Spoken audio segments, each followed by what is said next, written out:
یہ جماعت جو ہے، اس جماعت کا نام ہے اہل سنت و جماعت۔ نبی پاک کی سنت پہ بھی عمل کرنا اور جماعت صحابہ کے طریقے کو اختیار کرنا۔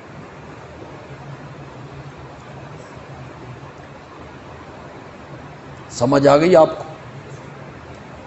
یہ ہو گیا اہل السنت والجماعت۔ یہ جماعت صحابہ کے کچھ عرصہ بعد ایک ہی جماعت رہی۔ اس میں پہلی دراڑ جس بندے نے ڈالی وہ یمن کا ایک یہودی تھا جس نے اس میں دراڑ ڈالی، پھوڑا، اس کو تقسیم کیا۔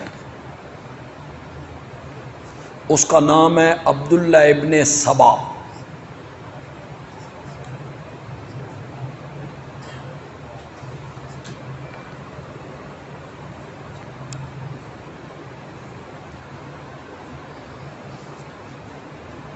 اور یہیں سے اہل تشیع کی بنیاد پڑی۔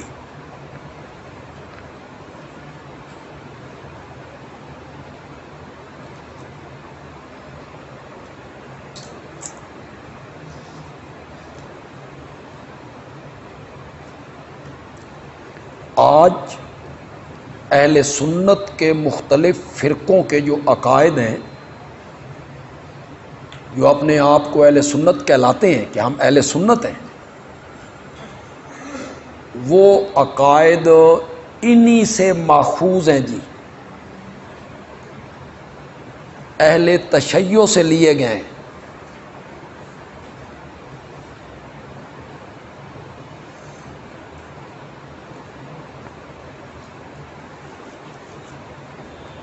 پہلی جماعت امت میں جو اہل سنت کے مقابلے میں آئی وہ ہیں جی اہل تشیع،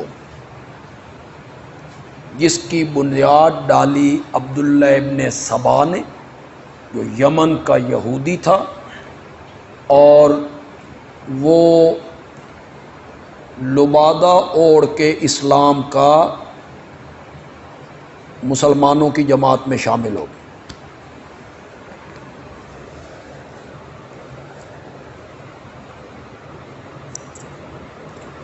نبی اکرم صلی اللہ علیہ وسلم کے زمانے میں یہودیوں کو بہت سارا سبق سکھا دیا گیا تھا۔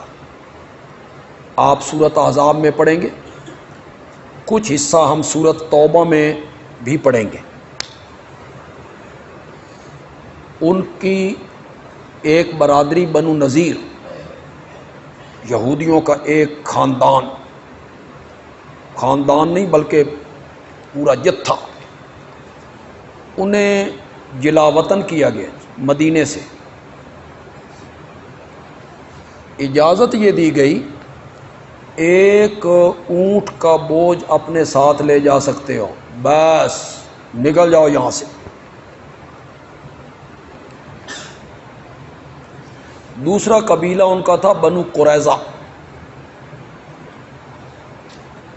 بنو قریظہ نے غزوہ خندق میں غداری کی، معاہدے کی خلاف ورزی کی۔ معاہدہ یہ تھا کہ ہم مسلمانوں کے خلاف کسی دشمن کی مدد نہیں کریں۔ انہوں نے اسلحہ فراہم کی، ان کا راز فاش ہو گیا۔ میرے آقا جب خندق سے واپس آئے، اندر گھر گئے، ہتھیار اتارنے لگے تو جبریل امین آ گئے کہ آپ ہتھیار اتار رہے ہیں، ہم نے تو نہیں اتارے۔ کہ کیا رب کا حکم ہے کہ بنو قریظہ جانا ہے اور یہودیوں کو اس بدعہدی کا سبق سکھانا ہے۔ انہیں جرت کیسے ہوئی کہ وہ بدعہدی کریں اور مخالفین اور دشمنوں کا ساتھ دیں۔ 26 دنوں کے بعد صحابہ گھر آئے تھے جی، اور خندق میں کوئی قالین تو نہیں بچھے ہوئے تھے نا کہ یہ رات کو آرام سے سوتے ہوں، انہیں ٹھنڈا پانی وہاں ملتا ہو اور کھانے کے لیے دیگیں پکتی ہوں۔ انہوں نے پیٹ پہ پتھر باندھ رکھے تھے، اور میرے آقا زور کی نماز پڑھانے کے بعد اندر گئے، جبریل آ گئے، چلنا ہے، اور عصر کی نماز بنو قریظہ پڑھنی ہے، رستے میں بھی نہیں۔ وہاں آپ نے باہر نکل کے اعلان فرمایا، کوئی ایک صحابی بھی نہیں بولا کپڑے تے دھوان دیو، ایک رات تو گھر رہنے دیں، کوئی نہا دھو لے بھی یہ نہ۔ ادھر میرے نبی نے اعلان کیا اور سارے صحابہ تیار۔ یہ جو اللہ قرآن میں صحابہ کی تعریفیں کرتا ہے نا، یوں ہی نہیں کرتا، انہوں نے بھی قربانیوں کی حد کر دی۔ ابھی چلنا ہے اور عصر کی نماز وہاں پڑھ۔ اب بنو قریظہ کا محاصرہ شروع ہو گئے، وہ اپنے قلعے میں چلے گئے، بند ہو گئے، دروازے بند کر دیے، مسلمان باہر ہیں۔ کئی دنوں کے بعد انہوں نے مسلمانوں ہی میں سے ایک بندے کو ثالث مان لیا۔ یہودیوں کا خیال تھا کہ یہ پرانا ہمارا حلیف ہے، ہماری رعایت کرے گا، حضرت سعد۔ یہ خندق میں زخمی ہو گئے تھے، انہیں بلایا گیا، یہ گدھے پہ سوار ہو کے وہاں پہنچے اور انہوں نے فیصلہ کیا ان کے جوانوں کو قتل کر دیا جائے اور ان کی عورتوں کو لونڈیاں بنا لیا جائے اور ان کے بچوں کو غلام بنا لیا جائے۔ میرے آقا نے فیصلہ سنا تو فرمایا، سعد نے فرش پہ وہی فیصلہ کیا ہے جو رب عرش پہ چاہتا تھا۔ 700 یہودیوں کو تہہ تیغ کر دیا، ایک ہی دن مار دیا، بچے غلام بنا لیے گئے، عورتیں لونڈیاں، مال غنیمت صحابہ میں تقسیم ہو، خوشحالی آ گئی۔ اور جس کے بعد ازواج مطہرات نے بھی مطالبہ کر دیا بھئی ساڈا بھی کوئی نفقہ بتایا۔ انہوں نے ارد گرد پڑوسیوں کو دیکھا نا، بھی عورتیں خوشحال ہو گئی ہیں اور پیسہ مال غنیمت بڑا ملا ہے، ڈنگر چوپائے، سونا چاندی سامان، ہر چیز جو تھی ان کی، وہ بڑے سرمایہ دار لوگ تھے۔ تو انہیں سبق سکھایا گیا۔ یہ جو بنو نذیر تھے یہ مدینے سے بھاگے خیبر چلے گئے۔ 7 ہجری میں خیبر پہنچ کے پھر انہیں سبق سکھایا گیا۔ بھاگ کے کہاں جا رہے ہیں؟ خیبر فتح ہوگی۔ تو میرے نبی کے زمانے میں صحابہ نے ان کے خلاف جہاد کیا، حضرت ابوبکر، حضرت عمر، فتوحات کا سلسلہ جاری ہے، ایران آگے سے آگے مسلمان بڑھ رہے ہیں۔ یہ جو عبداللہ ابن سبا تھا نا، یہ ذرا سیاسی ذہن کا تھا، چالاک، مکار، سکیمر۔ اس نے سوچا کہ ہم مسلمانوں کے خلاف گرم جنگ نہیں لڑ سکتے، گرم جنگ میں انہوں نے ہمیں ناکوں چنے چبوا دی، میدان میں تلوار سے لڑنا ہمارے بس کی بات نہیں۔ ان کے اندر داخل ہو کر فتوحات کی جو اصل علت ہے، اتحاد، مومنوں کا متحد ہونا، وہ جو اصل علت ہے، مسلمانوں کے اندر داخل ہو کر مسلمانوں کے اتحاد کو پارا پارا کر دیا، توڑ دیا جائے، پھوڑ دیا جائے، اختلاف پیدا کیے جائے۔ یہ حضرت عثمان رضی اللہ تعالیٰ عنہ کے دور خلافت میں بظاہر کلمہ پڑھتا ہے، مدینے آتا ہے، اسلام میں داخل ہوتا ہے۔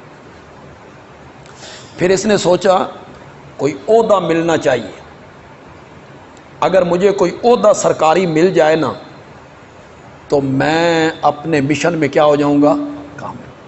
کہ چلو من امن کمیٹی دا ممبر ہی بنا دو، کوئی گورنری ملے۔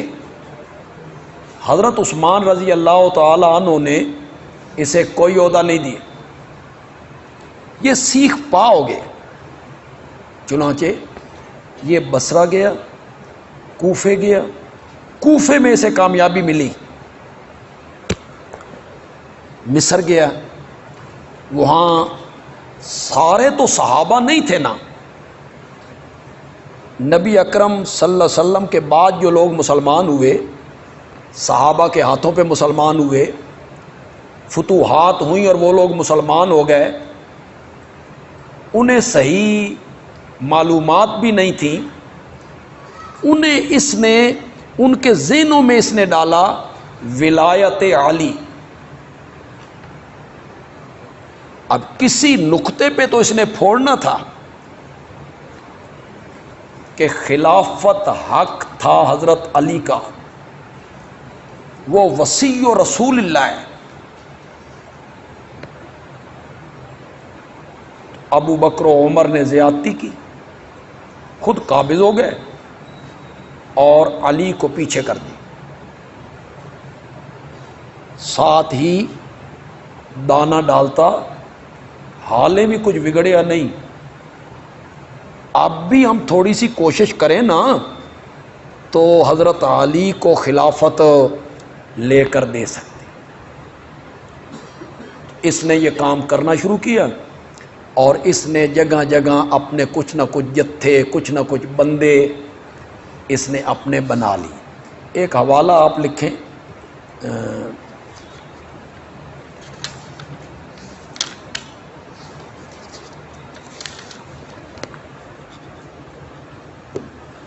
یہ رجال کشی کا حوالہ ہے، یہ اہل تشیع کی کتاب ہے، 3 صدی کا عالم ہے علامہ کشی، اور یہ اسماء رجال کی کتاب ہے، اس کا نام ہے رجال کشی۔ اس کا صفحہ 71 ہے جی۔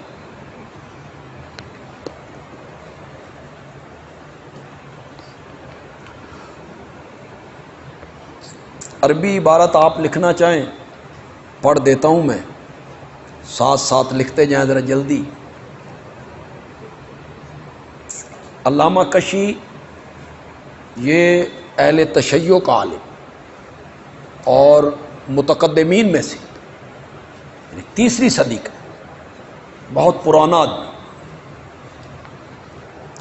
کہتا ہے ذکر بعض اہل العلم، ذکر بعض اہل العلم، بعض اہل علم نے ذکر کیا، ان عبداللہ ابن سبا کان یہودیًا، کہ وہ کیا تھا؟ یہودی تھا، فَأَسْلَمَ، پھر وہ اسلام لے آیا،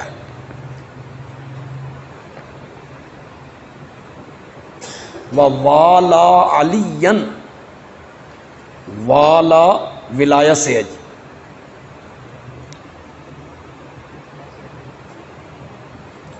علی کی ولایت کا قائل ہوا، وہ جو من کن تو مولا ہو فعلیٌ، مولا ولایت۔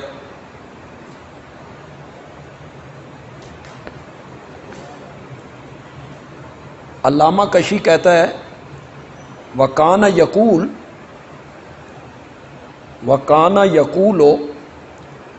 وَهُوَ عَلَى يَهُودِيَّتِهِ، جب یہ یہودی تھا نا تو یہ کہا کرتا تھا فی یوشع ابن نون، یوشع بن نون کے متعلق، جب یہ عبداللہ ابن سبا یہودی تھا تو یہ حضرت یوشع بن نون کے متعلق کہتا تھا وصی موسیٰ، کہ وہ موسیٰ کے کیا ہیں؟ وصی ہیں۔ بالغلو، غلو کر کے یہ اس کا قائل تھا۔ فقال فی اسلامی ہی،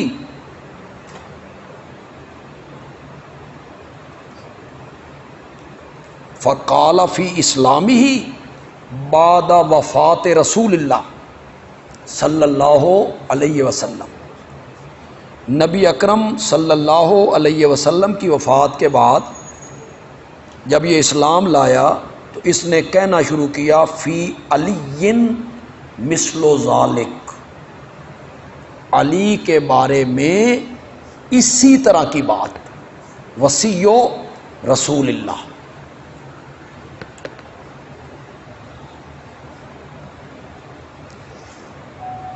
آگے دیکھیے جی علامہ کشی کیا کہہ رہے ہیں جی، وَكَانَ اول من اشہر بالقول، وَكَانَ اول، یہ پہلا آدمی ہے، یہ پہلا آدمی ہے جس نے اس بات کو شہرت دی بے فرض امامت علی، کہ حضرت علی کی امامت کو ماننا فرض ہے۔ وکان اول من اشہر بالقول بے فرض امامت علی واظہر البراءۃ من اعدائہ، اور یہ پہلا آدمی ہے جس نے حضرت علی کے دشمنوں پر تبرہ کیا، اظہار برات کیا، ہمارا ان سے کوئی تعلق نہیں، انہوں نے خلافت چھین لی، زیادتی کی، حق ان کا تھا، انہیں سائڈ پہ لگا دیا، یہ لوگوں کے جذبات سے کھیلتا رہا۔ اظہر البراءۃ، اظہر البراءۃ من اعدائہ واکفرہم، صرف اظہار برات نہیں کرتا تھا، انہیں کافر بھی کہتا تھا۔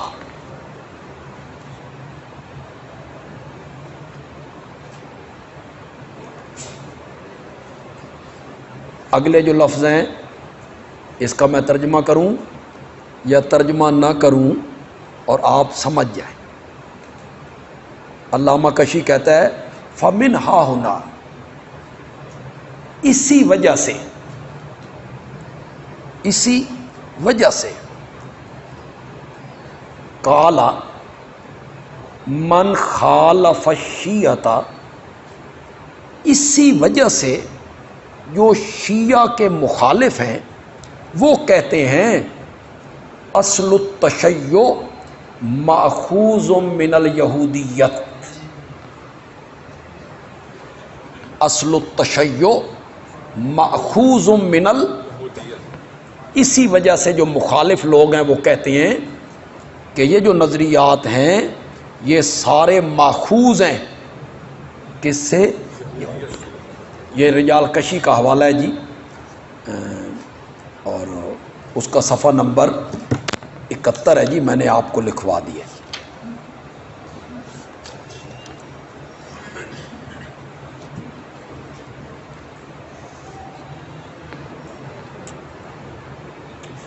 تو پہلی جماعت کون سی تھی؟ اہل السنت والجماعت، قرآن، نبی کی سنت، صحابہ کی جماعت، اس رستے پہ چلنے والے۔ جس بندے نے دراڑ ڈالی حضرت عثمان کے زمانے میں اور وہ دراڑ ڈالنے میں کامیاب ہوا، اس نے اپنا ایک جتھا بنا لیا، انہی لوگوں کو وہ مدینے چڑھا کے لایا، حضرت عثمان کو شہید کیا۔ بلکہ میں سمجھتا ہوں کہ پہلے حضرت عمر کی شہادت بھی انہی کی کڑی ہے، انہی کی شرارت ہے، پھر حضرت علی کو شہید کیا، حضرت معاویہ پہ حملہ کیا، وہ اس دن صبح کی نماز کے لیے آئے نہیں، بچ گئے۔ پھر حضرت حسن رضی اللہ تعالیٰ عنہ کی ران میں خنجر مارے، ان کے نیچے سے مسلح کھینچا، انہیں مذل المومنین کہا۔ پھر حضرت حسن کا جو کارنامہ ہے، اس کے بعد حضرت معاویہ رضی اللہ تعالیٰ عنہ نے حالات کو قابو کیا اور 19 سال تک انہیں سر نہیں اٹھانے دی، پھڑکے نہیں ہے۔ ان کی وفات کے بعد انہوں نے حضرت حسین رضی اللہ تعالیٰ عنہ کو استعمال کرنے کی کوشش کی کہ انہیں استعمال کیا جائے اور پھر مسلمانوں کو آپس میں لڑایا جائے۔ یہ آپس میں لڑیں گے تو فتوحات رک جائیں۔ آپ یہ بتائیں، حضرت علی رضی اللہ تعالیٰ عنہ، ان کی بہادری میں، شجاعت میں، دلیری میں شک ہو سکتا ہے؟ ان کی قضا میں، فہم میں، فراست میں شک ہو سکتا ہے؟ نہیں۔ 4.5 سال خلافت کے منصب پہ فائز رہے، 1 انچ زمین بھی فتح نہیں ہوئی۔ کیوں؟ یہ اپنی کوشش میں پوری طرح کیا ہو گئے تھے؟ انہوں نے لپیٹا ہوا تھا، ایک جنگ، دوسری جنگ، آپس کی جنگی مخالفات، تو انہوں نے اس سلسلے کو روکا۔ اپنے مشن میں یہ عبداللہ ابن سبا کامیاب ہوا کہ گرم جنگ نہ لڑو، سرد جنگ لڑو، انہیں پھوڑ دو، ان کی طاقت تقسیم کر کے رکھ دو۔ حضرت معاویہ کے زمانے میں یہ دب گئے کہ بجھے نہیں۔ حضرت حسین رضی اللہ تعالیٰ عنہ کے انہوں نے استعمال کرنے کی کوشش کی۔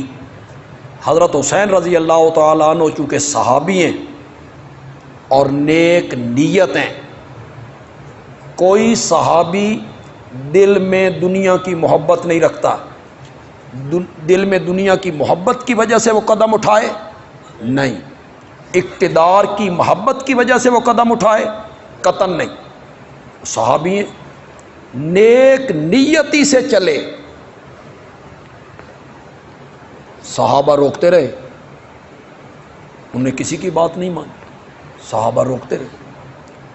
میری طرف توجہ رکھیں، حضرت عبداللہ ابن عباس نے روکا، عبداللہ ابن جعفر نے روکا، عبداللہ ابن عمر نے روکا، ابو سعید و خدری نے روکا، سب نے روکا، نہیں رکے، جاؤں گا۔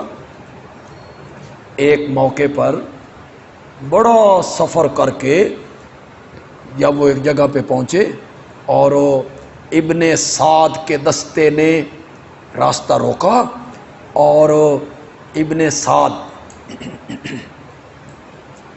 یہ ابن سعد، اس کا نام ہے عمر، ابن سعد کا نام کیا ہے؟ عمر۔ یہ سعد ابن ابی وقاص کا بیٹا ہے جی۔ سعد ابن ابی وقاص یکے از عشرہ مبشرہ ہیں جی۔ بڑے لوگ گالیاں نکالتے ہیں ابن سعد کو، یہ ان کا بیٹا ہے۔ اور سعد ابن ابی وقاص، نبی پاک انہیں ماموں کہتے تھے کہ سعد میرا ماموں ہے، اور ساتھ یہ کہتے تھے کسی کا ماموں میرے ماموں جیسا ہو تو سامنے لائے۔ ایک جملہ جو میرے آقا نے صرف نبی اکرم صلی اللہ علیہ وسلم کے لیے کہا،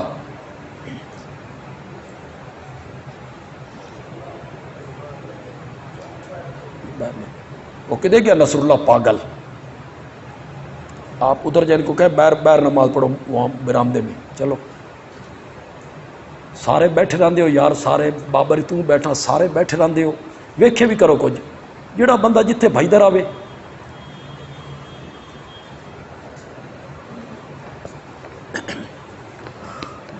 ایک موقع پر حضرت سعد بڑے تیر انداز تھے، وہ تیر چلانے میں بڑی مہارت رکھتے تھے، تو وہ تیر چلا رہے ہیں اور نبی پاک انہیں تیر نکال نکال کے دے رہے، اور ساتھ ایک جملہ کہہ رہے، ارم یا سعد، فدا کا ابی و امی، 7 تیر چلاؤ، تجھ پر میری ماں بھی قربان، تجھ پر میرا باپ بھی قربان۔ تو یہ ان کا بیٹا ہے، تابعی ہے، صحابی کا بیٹا ہے، تابعی ہے، یا تو کافر کہہ دو نا بھی کافر تھا، تابعی ہے۔ اس نے حضرت حسین رضی اللہ تعالیٰ عنہ کو آ کے سمجھایا، کہاں کہ کوفیوں نے خط لکھے ہیں، یہ ہیں خط۔ وہ خط لکھنے والے چودھری تھے، سردار تھے، سیاستدان تھے، وڈیرے تھے۔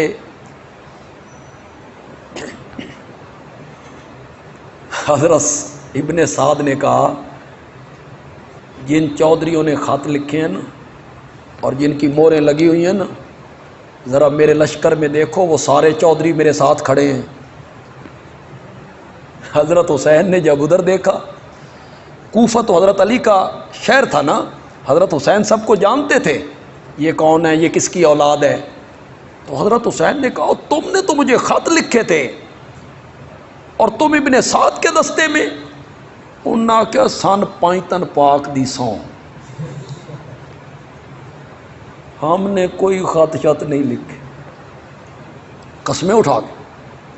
ہوا کیا، یہ جو ابن سبا تھا نا، یہ بڑا شرارتی تھا، اس نے فرضی خط بنائے، ان کے ناموں سے لکھے، مورے بھی بنائی۔ اب موبائل تو ہے نہیں کہ حضرت حسین وہاں سے تحقیق کرتے بے خط تیرا ہی ہے، اس نے یہ شرارت کی۔ اسی طرح حضرت عثمان کے خلاف اس نے محاذ بنایا، کیا مصر والوں کو کہا خط لکھو بصرے والوں کو، بصرے والے کوفے والوں کو، ہم بڑے تنگ ہیں، ان گورنروں سے ہم بڑے تنگ ہیں، ان کو بدلنا چاہیے۔ ایک اس طرح اس نے ایک ماحول بنایا۔ حضرت حسین رضی اللہ تعالیٰ عنہ کو جب سمجھ آئی کہ یہ خط سارے جعلی تھے اور میرے ساتھ فریب کیا ان لوگوں نے، تو وہاں نیک نیتی کے ساتھ حضرت حسین نے فرمایا میں تمہارے سامنے 3 شرائط رکھتا ہوں، ان میں سے ایک مان لو۔ ان میں سے پہلی شرط حضرت حسین نے رکھی، مجھے واپس جانے، مجھے واپس جانے۔ کیوں؟ سمجھ آ گئی، صحابی ہے نا، سمجھ آ گئی کہ میرے ساتھ کیا ہو گیا ہے، دھوکہ۔ اور وہ صحابی یاد آنے لگے جو روک رہے تھے، نہیں رکے، اب سمجھ آئی، 1 منٹ نہیں لگائے، مجھے واپس جانے۔ جو لوگ اس وقت کے حکمران کو جو منہ میں آتا ہے کہتے رہتے ہیں دین بدل دیا، شریعت بدل دی، قانون بدل دیے، بہنوں سے نکاح شروع ہو گئے، شراب پیتا ہے، زنا کرتا ہے، بہنوں سے زنا کرتا ہے، انا للہ، جو منہ میں آیا کہتے چلے۔ مولانا محمد امین صفدر سنی کہلاتے ہیں، پھر دیوبندی کہلاتے ہیں، انہوں نے لکھا تجلیات صفدر میں یزید اپنی بہنوں سے زنا کرتے۔ کون تھی بھائی اس کی بہنیں؟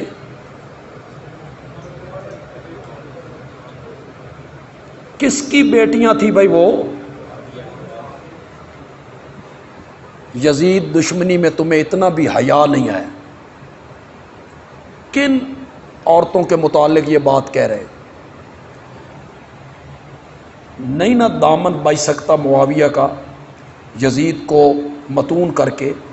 تو مولانا امین صاحب نے تجلیات صفدر میں ایک جگہ پہ لکھا، سنیے ذرا، حضرت معاویہ نے یزید کو بلایا اور بلا کے کہا یہ کام جو تو کرتا ہے نا، یہ دن میں نہ کیا کر، یہ صحابی اولاد کی تربیت کر رہا ہے، واہ، یہ کام دن میں نہ کیا کر، دن میں رقیب کی آنکھ کھلی ہوتی ہے، رات کے ٹائم کر لیا کر۔ یہ صحابی اپنے بیٹے کی تربیت کر رہا ہے کہ یہ زنا شنا جو ہے نا، یہ دن میں نہ کیا کر، شراب وغیرہ پینا رات کے ٹائم کر لیا۔ کیوں جی؟ آپ کا کیا خیال ہے؟ آپ کا ذہن کیا ہے؟ اگر شریعت کو اس نے بدل دیا تھا، نانا کا دین تباہ ہو گیا تھا، حکمران شرابی اور زانی تھا، اصول شریعت کے بدل رہے تھے، تو حضرت حسین جیسی شخصیت کو واپس جانا چاہیے تھا یا آگے بڑھنا چاہیے تھا؟ تم تو حضرت حسین کی پوزیشن خراب کرتے ہو، انہیں تو آگے بڑھنا چاہیے تھا۔ میں تو بھائی دو دو ہاتھ کر کے جاؤں گا، میں تو مکے سے نکلا ہوں، میں تو نپٹ کے جاؤں گا۔ اس طرح حضرت حسین کو استعمال کرنے کی کوشش کی اور پھر ایک واقعہ کروا دیا، اور وہ واقعہ ایسا ہوا جس نے ایک پورے مذہب کی کیا رکھ دی؟ بنیاد۔ اور اس مذہب کی پوری عمارت اس بنیاد پہ کھڑی، وہ نیچے سے نکال دو کچھ بھی نہیں بچتا، کچھ بھی نہیں۔ یہ سب ابن سبا کی شرارت تھی، مسلمانوں کو آپس میں لڑانا، مسلمانوں کی جنگیں کروانا، ان کے اتحاد و اتفاق کو توڑنا۔ مقصد یہ تھا کہ یہ جب مختلف الگ الگ ہو جائیں گے، اتحاد ختم ہو جائے گا، یہ آپس میں لڑنے لگ جائیں گے، تو پھر فتوحات کا سلسلہ کیا ہو جائے گا؟ ختم۔ تو یہ دوسری جماعت مارز وجود میں آئی تھی، یہ کوئی نیا فرقہ نہیں ہے۔ ہاں بتا آپ سمجھے بھئی یہ کوئی کل کا فرقہ ہے، بہت پرانا ہے۔ اہل سنت کے مقابلے میں اہل تشیع، شیعان علی